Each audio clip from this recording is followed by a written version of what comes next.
Querido Jesus, lerei agora as páginas da tua vida, que elas me levem a te amar cada vez mais e que tuas palavras firam o meu coração e me levem a mudar de vida.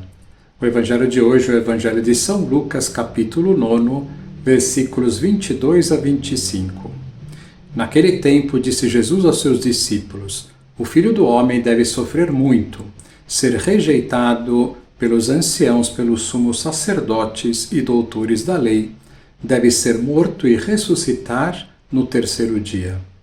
Depois, Jesus disse a todos: Se alguém me quer seguir, renuncie a si mesmo, tome sua cruz cada dia e siga-me. Pois quem quiser salvar a sua vida vai perdê-la, e quem perder a sua vida por causa de mim, esse a salvará.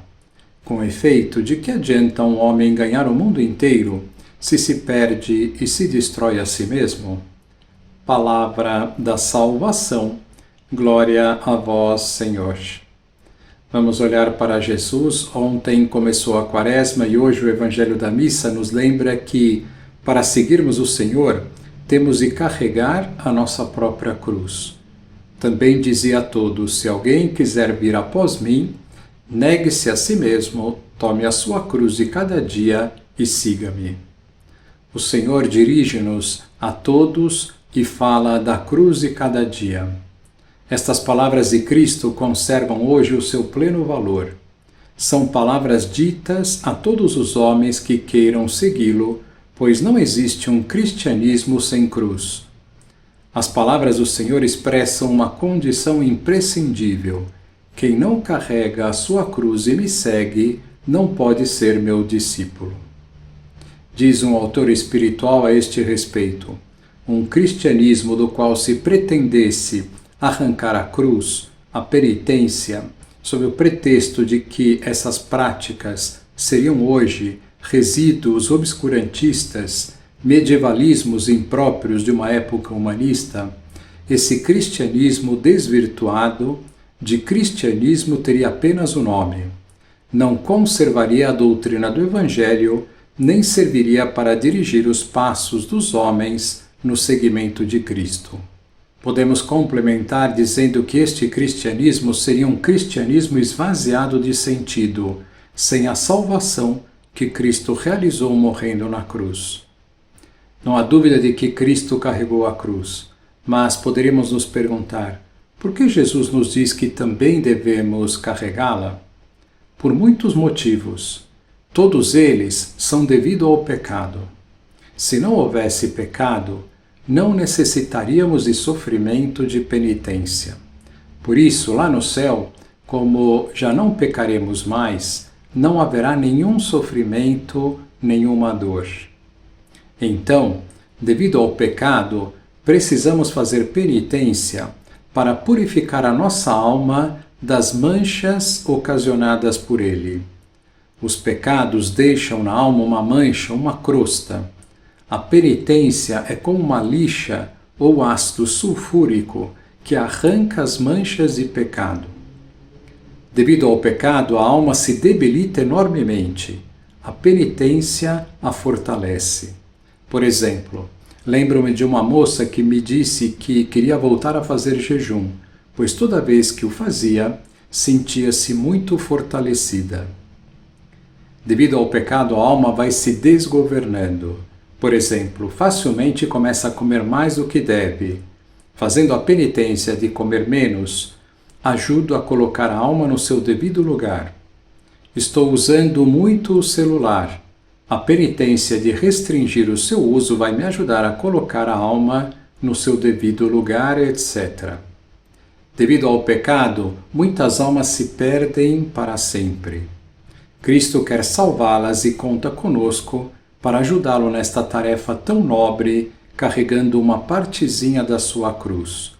Quer assim que ofereçamos penitências pela conversão dos pecadores.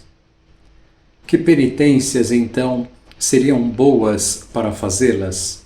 São José Maria, o santo da vida ordinária, dizia que as melhores penitências, as melhores mortificações, são aquelas que nos levam a cumprir bem os nossos deveres. familiares, profissionais, sociais, etc. Como Deus quer que cumpramos bem os nossos deveres de cada dia, buscando a santidade, o esmero no cumprimento destes deveres, já teremos muita penitência para fazer. Por exemplo, pontualidade nos compromissos. Viver isso exige muito sacrifício, o sacrifício de parar de fazer o que gostamos e sair na hora para chegar pontualmente num compromisso.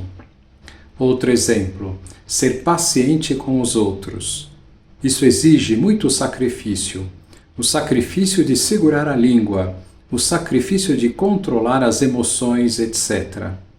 Como são realidades que Deus espera que façamos bem no dia a dia, estes sacrifícios são muito mais importantes do que, por exemplo, não comer doce na Quaresma. Se não tenho sido paciente com os outros, é melhor comer doce à vontade, por assim dizer, e ser mais paciente.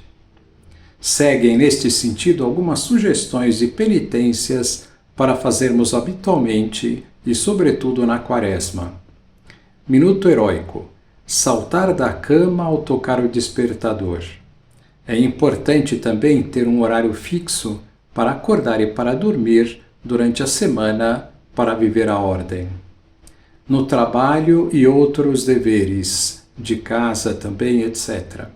Pontualidade, trabalhar com intensidade, cumprir os horários, não adiar o trabalho, não adiar as coisas chatas e custosas, fazer o que devemos fazer em cada momento, estar inteiramente no que fazemos, não fazer, ver, ler coisas alheias ao trabalho, fazer com perfeição as tarefas do começo ao fim, terminar as tarefas começadas, ordem material, guardar no devido lugar as coisas, etc.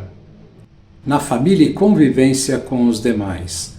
No lado positivo, sorrir, ser acolhedor, compreender, elogiar, ter bom humor, estar pendente dos outros, servir, interessar-se pelos outros, pedir desculpas, perdoar, presentear, respeitar, ser tolerante, ser delicado, ser gentil, ser educado, etc. Do lado negativo, combater as chatices, a ironia, os comentários inoportunos, os comentários negativos, as reclamações, as teimosias, as interrupções na fala dos outros, os palavrões, os xingamentos, as discussões, a ira, o isolamento, o querer tudo do meu jeito, o ser direto, curto e grosso, o ser arrogante, o ser impositivo, o ser invejoso, o ser loquaz, os mutismos, etc. Pensemos com carinho na penitência ou nas penitências que faremos na Quaresma e procuremos vivê-las com generosidade. Agora vos dou a bênção para este dia. A bênção de Deus Todo-Poderoso, Pai, Filho e Espírito Santo, esteja sempre convosco e permaneça para sempre. Amém.